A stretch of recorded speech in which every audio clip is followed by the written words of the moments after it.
ఇది కేవలం సమాచారంగా మాత్రమే భావించండి. వైద్య నిపుణులను సంప్రదించండి. కాఫీ టీ పరిస్థితులు ఏంటండి? బికాజ్ ఒక టైంలో మా అమ్మమ్మ చిన్నప్పుడు 2 కప్పు 3 కప్పు కాఫీ అడిగితేనే లివరుడి చేతికి వస్తుంది జాగ్రత్త అని అనడం విన్నాను. కరెక్ట్. అలాంటిది ఇప్పుడు మరి 2 cups ఆఫ్ బ్లాక్ కాఫీ అని స్టైలిష్ గా చెప్పుకుంటున్నాం. కరెక్ట్. ఇట్ ఈస్ యాక్చువల్లీ మీరు చెప్పింది ఈజ్ రికమెండెడ్ డోస్. కానీ what I say is fatty లివర్లో మనం చేసుకున్న చాలా రీసెంట్ స్టడీస్, పైలట్ స్టడీస్ కాకుండా ర్యాండమైజ్ స్టడీస్లో తెలిసింది ఏంటంటే ఫ్యాటీ లివర్ ఎవరికన్నా ఉంది అని అనుకోండి, వాళ్ళు 2 cups of black coffee per day is recommended.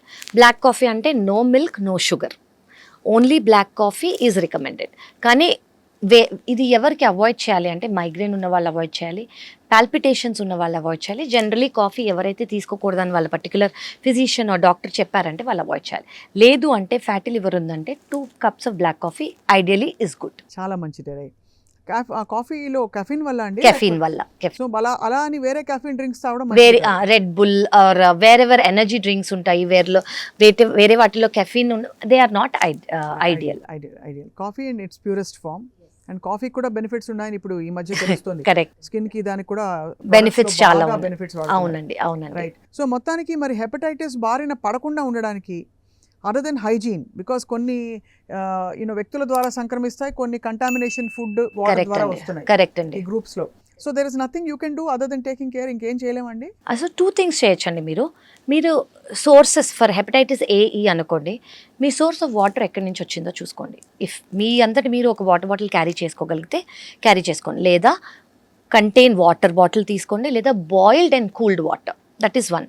Second thing, మీరు రా ఫుడ్స్ అనేది తీసుకుంటున్నారు అని అనుకోండి, ఖచ్చితంగా వాష్ చేసిన ఒక గుడ్ ప్లేస్లోంచి తీసుకోవచ్చు. ఇంట్లో మీరు రా ఫుడ్స్ తీసుకొని బాగానే ఉండొచ్చు, కానీ మీరు ఒకవేళ బయటకు వెళ్తున్నారు అనుకోండి, అవి ఎన్ని రోజులుగా బయట అలాగే పెట్టున్నాయి, రాగా ఉన్నాయి, వాష్ చేసాయా లేదు, అవన్నీ చూసుకోవాలి. Second thing, hepatitis B and hepatitis సికి ఏంటంటే జనరల్గా హక్ చేసుకున్నందుకు, కిస్ చేసుకున్నందుకు, ఒక ప్లేట్లో తిన్నందుకు, షేక్ హ్యాండ్స్ చేస్తున్నందుకు ఈ వైరస్ స్ప్రెడ్ అవ్వదు. ఓకే, ఇది ఓన్లీ బాడీ ఫ్లూయిడ్స్ ద్వారా స్ప్రెడ్ అవుతుంది. కాబట్టి ఇప్పుడు లాస్ట్ 15 yearsగా ఇది ఇమ్యునైజేషన్ స్కెడ్యూల్లో ఉంది. అంటే ఇప్పుడు 15 years ఆర్ ఓల్డ్ దానికన్నా తక్కువ ఉన్న పిల్లలకి వాళ్ళ వ్యాక్సినేషన్ చార్ట్లో హెపటైటిస్ బి అనేది ఇచ్చేస్తున్నారు. దానికన్నా ముందు వాళ్ళకి మనకి మిడిల్ ఏజ్లో ఇచ్చారనమాట.